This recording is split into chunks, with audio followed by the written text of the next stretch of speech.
Grande et joie de vous savoir très nombreux pour suivre cette session d'information de ce mercredi 8 janvier 2025 sur les antennes de Canal King Télévision. Bonsoir et bienvenue. Débutons cette session d'information par cette nouvelle invitée par le président John Dramani Mahama.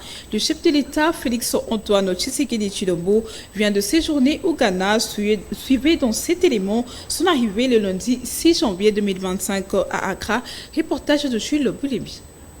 Accompagné de la première dame Denise Nyakeru, le président de la République Félix Antoine Tshisekedi Tshilombo est arrivé ce lundi soir à Accra au Ghana pour participer à l'investiture de son homologue John Dramani Mahama, nouvellement élu président. La cérémonie solennelle d'investiture aura lieu ce mardi à la place de l'Indépendance en plein centre-ville sur la côte de l'Atlantique.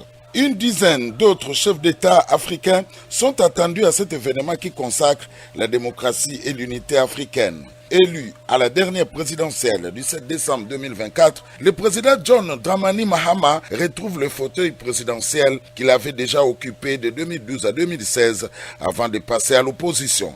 John Dramani Mahama entretient des relations personnelles approfondies avec le président Félix Tshisekedi. Au mois de novembre 2024, le nouveau président du Ghana s'était rendu à Kinshasa pour participer à la 10e édition du Forum économique Makutano organisé sous le thème des New Deal.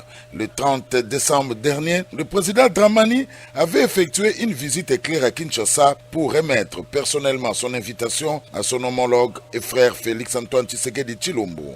John Dramani Mahama va donc prêter serment devant le juge en chef, le Parlement et les citoyens du Ghana. Restons toujours dans le même chapitre à Accra. Le couple présidentiel congolais a assisté le mardi 7 janvier 2025 à l'investiture du nouveau président ghanéen John Dramani Mahama. Encore une fois de plus, Jules Boulembi dans ses reportages. C'est dans une grande effervescence que la cérémonie d'investiture du nouveau président élu du Ghana, John Dramani Mahama, a eu lieu ce mardi à la place de l'Indépendance au cœur de la ville d'Accra. Une vingtaine de chefs d'État et de gouvernements d'Afrique ont fait le déplacement d'Accra pour assister à cette cérémonie et saluer cette alternance démocratique à la tête du Ghana. Arrivé ce lundi dans la soirée, le président de la République Félix Antoine Tshisekedi Tshilombo, accompagné de la première dame Denise Nyakeru, a assisté à cette cérémonie. Deux temps forts ont marqué ce moment historique, à savoir la prestation de serment de deux colistiers et le discours d'investiture du nouveau chef de l'État du Ghana. Devant les juges en chef de la haute cour et en présence des responsables du Parlement et des citoyens de son pays, le nouveau chef de l'État a prêté le serment solennel de respecter les lois de son pays et de sauvegarder l'intégrité et la souveraineté nationale. Avant la victoire au scrutin présidentiel du 6 décembre dernier, le président Dramani Mahama était resté dans son pays à la tête de son parti, le National Democratic Congress, une formation politique de l'opposition après son mandat présidentiel de 2012 à 2017. Dans son discours d'investiture, le nouveau président du Ghana a pris 4 engagements dont le redressement de l'économie et la lutte contre la corruption. Pour lui, la cérémonie d'alternance de ce jour consacre la maturité démocratique du Ghana. Premier pays africain à accéder à l'indépendance en 1957, le Ghana est en effet un exemple du dynamisme démocratique en Afrique. Invité personnel du président John Dramani Mahama, le président de la République et la distinguée première dame Denise Nyakeru sont allés féliciter le nouveau couple présidentiel du Ghana avec lesquels ils entretiennent d'excellentes relations d'amitié et de fraternité. Le président Tshisekedi Dramani veut renforcer les relations bilatérales de leurs pays respectifs. Tout à fait autre chose, la lutte contre la fraude minière au cœur des échanges lors de la réunion ministérielle entre le VPM de l'Intérieur, Sécurité et Décentralisation, Affaires coutumières Jacquemin Chabani, ainsi que le VPM de la Défense nationale, Guy Kabombo Modavita, le ministre de Mines et celui des hydrocarbures, c'était le mardi 7 janvier suivant. Convoqué sur instruction de la première ministre, chef du gouvernement Judith Souminois, la réunion fait suite aux différentes préoccupations évoquées par le chef de l'État, Félix Antoine Tshisekedi Tshilombo, lors de la 18e réunion du Conseil des ministres sur la présence irrégulière des sujets étrangers et quelques hommes en uniforme et en armes dans certains sites miniers de la RDC. Il ressort de ces échanges sous la responsabilité du ministre des Mines, la mise en place urgente d'une structure indépendante chargée d'étudier ces questions et y apporter des solutions idoines afin de laisser guère des synopsis de fraude ou de la contrebande minière. Notons par ailleurs que cette commission indépendante ne fait pas doublure à la Commission nationale de lutte contre la fraude ou encore l'inspection générale des mines.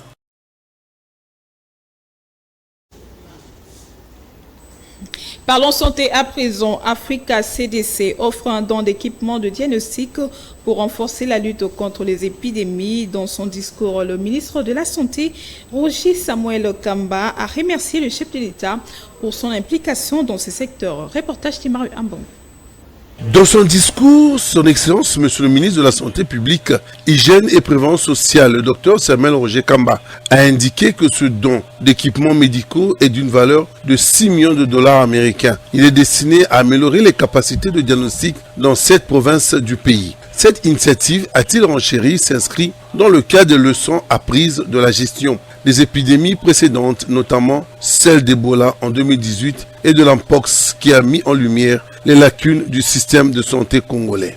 Parmi les faiblesses identifiées, on trouve une surveillance insuffisante, des diagnostics tardifs, un nombre limité de laboratoires et des défis dans la prise en charge des patients. Pour renforcer le système, le Dr Samuel Roger Kamba a souligné la nécessité de décentraliser les laboratoires, une initiative qui sera facilitée par ces nouveaux équipements ainsi que par la formation du personnel médical. Le ministre de la Santé, le Dr Samuel Roger Kamba, a également remercié l'African CDC pour son soutien dans le diagnostic et la réalisation des séquences, soulignant l'importance de la collaboration internationale dans la lutte contre les épidémies.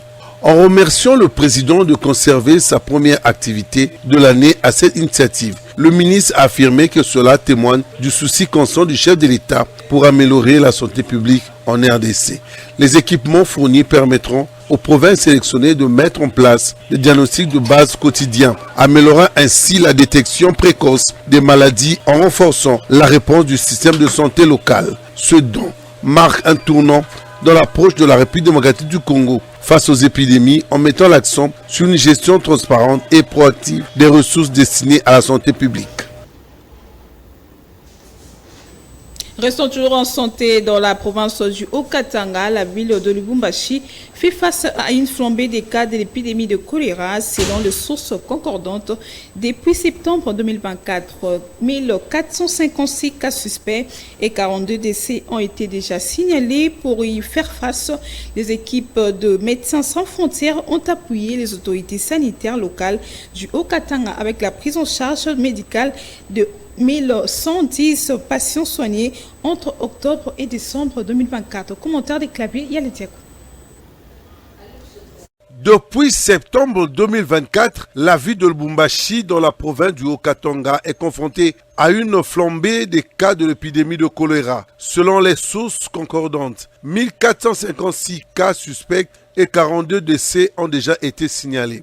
Pour y faire face, les équipes de Médecins sans frontières appuient les autorités sanitaires locales depuis octobre 2024 dans la riposte contre le choléra dans la ville de Lubumbashi, province du Haut-Katanga. Dans cette prise en charge médicale assurée par Médecins sans frontières, plus de 1110 patients ont été soignés entre octobre et décembre 2024. Les équipes de Médecins sans frontières, MSF, ont insisté sur l'importance d'améliorer les conditions d'hygiène, en particulier hygiène alimentaire, avec un approvisionnement adéquat en eau potable pour lutter contre l'épidémie du choléra. Prenons cette nouvelle pour s'assurer de l'application effective de réformes bancaires et répondre aux préoccupations liées à la paye des fonctionnaires.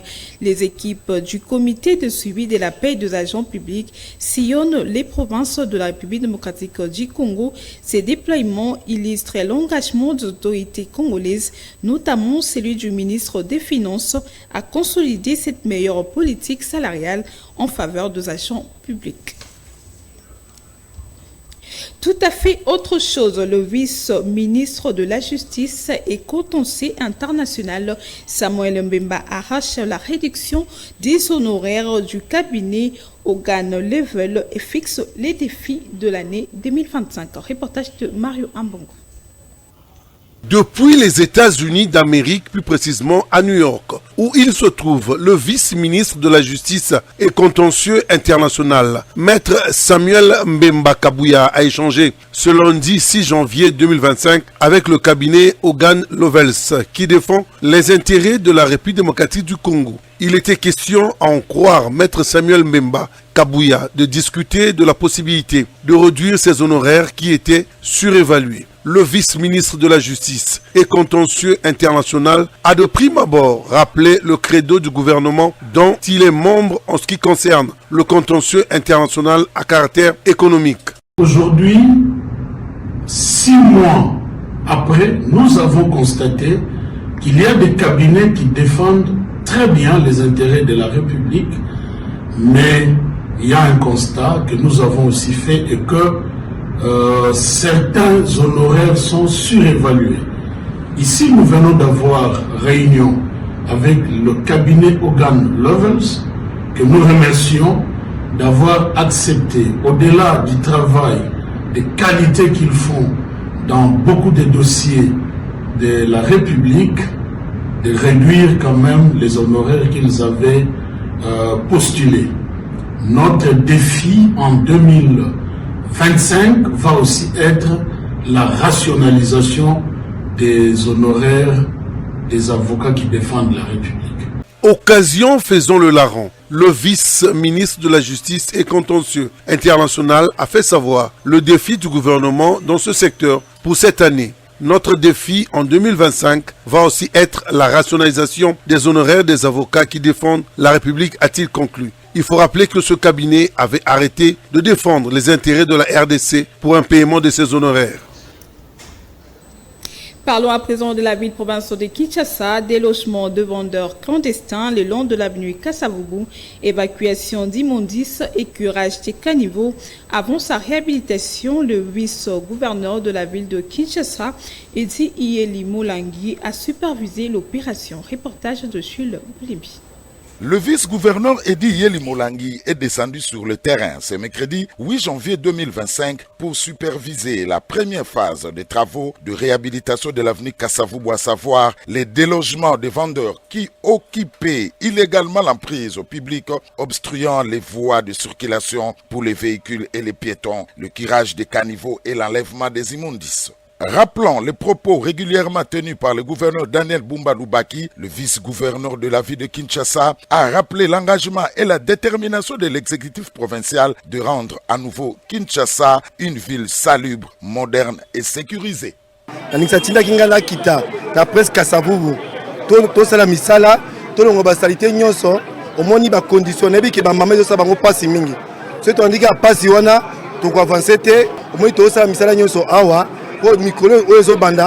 Société ezobanda pour kubongisa Prince Kassavubu. En tout cas, ndenge to sololina bato bazwinzela kosala ngona lombango na ningisa mokonzi mboka opita 2-3 mois ba aussi sanzela oyo po ba fungula za lokala mingi te po ba mabalongo na balabala bakota na kati ya zando bateka pene sika oyo esengeli ndenge kaka to bandi lelo misala ezobanda pe kaka lelo. D'une longueur de 15 km, l'avenue Kassavubu fait partie des acteurs à très grande fréquentation car elle dessert 7 communes sur le 24 de la ville capitale, Bandalungwa, Ngiringiri, Kassavubu, Kalamu, Kinshasa, Lingwala et Gombe.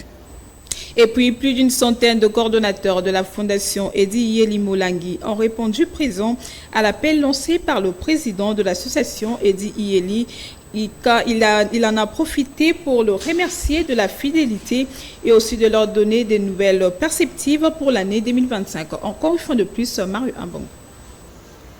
Après avoir distribué les vivres auprès des membres de la Fondation Edi Iyeli avant les fêtes de la Saint-Sylvestre, moins d'une semaine après, ce fut le tour des coordonnateurs de la Fondation Edi Iyeli Molangi d'être reçus chez lui, le vice-gouverneur, pour des échanges. Et aussi, le vice-gouverneur en a profité pour leur donner la ligne de conduite à suivre pour 2025, les nouvelles directives. Très attentionné à sa fondation, le vice-gouverneur de la ville, Edi Iyeli Molangi, a encouragé les membres de sa fondation à être unis et soudés tout en respectant la vision et la ligne de conduite de la fondation.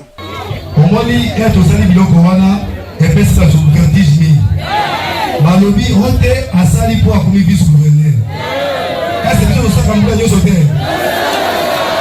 Nous sommes en train de sauter. Mamodi, Kakata, ma famille, qui s'y gouverne dans ma dimension. Maïe, par train de développer la temps en France, c'est ça le bien. Est-ce que nous avons une autre élection? Est-ce que nous avons une autre élection? Oh, tous les gens, ils ont une famille. Ce que moi, je suis en train de dire, ils ont une famille.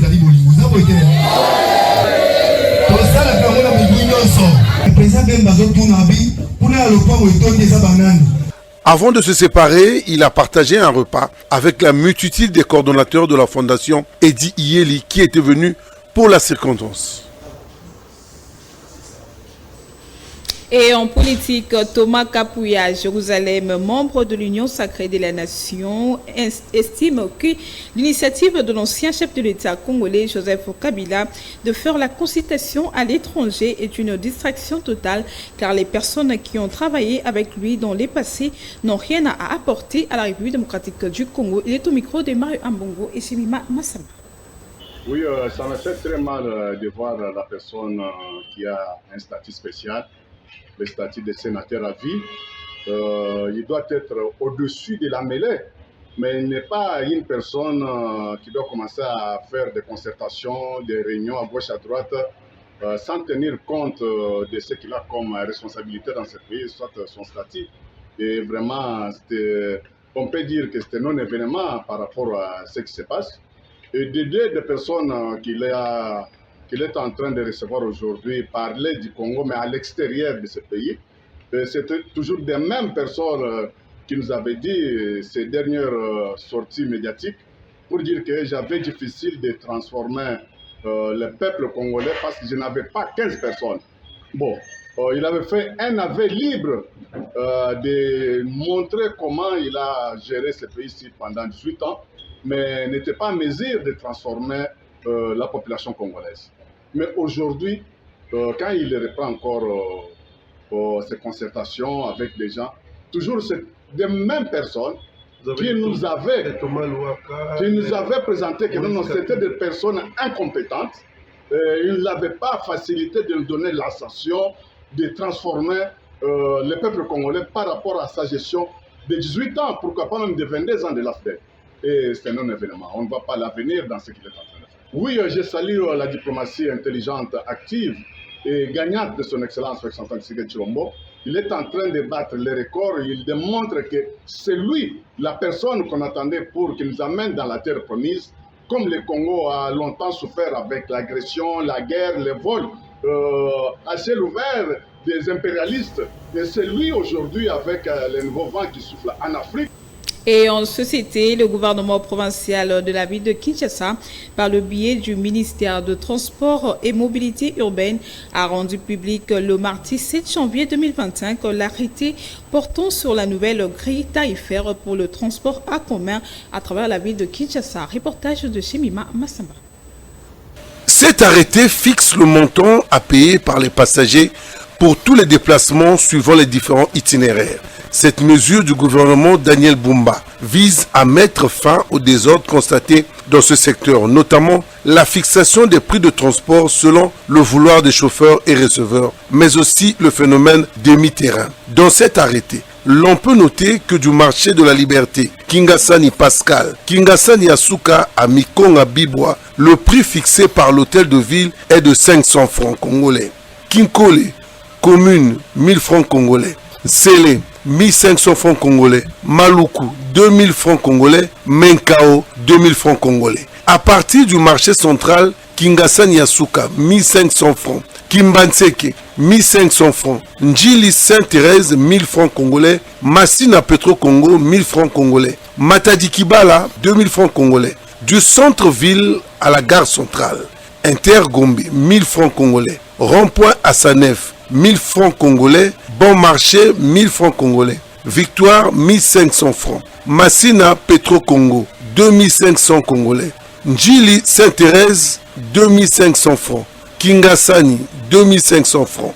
Pour faire respecter la nouvelle grille tarifaire, le gouverneur a pris dans le même arrêté une série de mesures, notamment l'affichage obligatoire à l'intérieur du véhicule des tarifs et des itinéraires en lettres d'au moins 10 cm de hauteur. Le passager ne doit que payer le prix fixé par l'arrêté du gouverneur. Interdiction pour le conducteur d'embarquer des personnes dans le coffre. Interdiction des personnes formelles pour le conducteur de taxi d'embarquer plus de 4 personnes. Interdiction pour le conducteur de recourir aux pratiques de sectionnement d'itinéraire, communément appelé demi-terrain. Abonné, solo labien ou direct. Selon le même document, tout conducteur contrevenant qui dérogera à ces nouvelles règles sera puni d'une amende de 50 à 100 $. Et avant de nous quitter, des vibrants hommages du rapporteur de l'Assemblée nationale, Jacques Njoli, rendu au fait Ejide, Pierre Ejide Bossalé, Ilikingey, dans les commentaires de Jules Boulévi.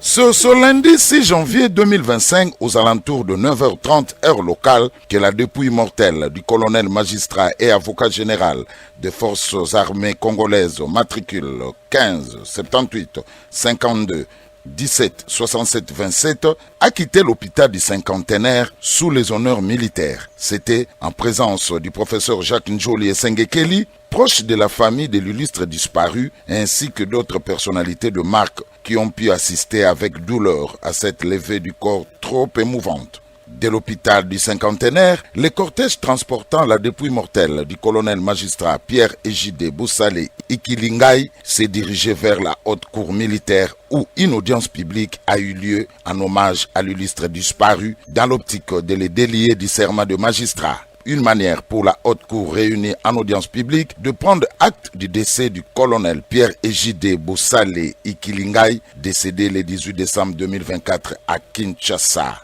Pour ceux qui ne les connaissent pas, Pierre Ejide Bossalé Ikilingai est né le 5 février 1957 à Bassankoussou, dans la province de l'Équateur. Il laisse une veuve au nom de Madame Rouboua Lapomme Bernadette et 9 orphelins. Pierre Ejide Bossalé Ikilingai a connu un parcours on ne peut plus élogieux. Téné. En 1985, il décroche son diplôme de licence en droit, puis formé au centre aéroporté CETA. En 1986, il devient substitut de l'auditeur de garnison. De 2094 à 2003, il devient le premier substitut. De 2003 à 2011, il est élevé président du tribunal de garnison avant d'être nommé conseiller à la cour militaire en 2011. En 2012, il devient inspecteur général adjoint au service pénitentiaire. En 2013, il est nommé président à la cour militaire avant de devenir auditeur général en 2016. De 2018 jusqu'à sa mort, Pierre Ejide Bossalé Ikilingai était avocat général des forces armées. Après avoir reçu honneur militaire et dernier hommage, le corbillard transportant les corps sans vie de Pierre Ejide Bossalé Ikilingai a pris la direction du cimetière de la nécropole pour l'inhumation. Le professeur Jacques Njoli a accompagné Pierre Ejide Bossalé Ikilingai jusqu'à sa dernière demeure sous une grande émotion. C'est à présence des siens que Pierre Ejide Bossalé Ikilingai a été porté en terre. Que l'âme de l'illustre disparu repose en paix. Et c'est par cette note que nous mettons un terme à cette session d'information et merci de votre attention soutenue. Au revoir.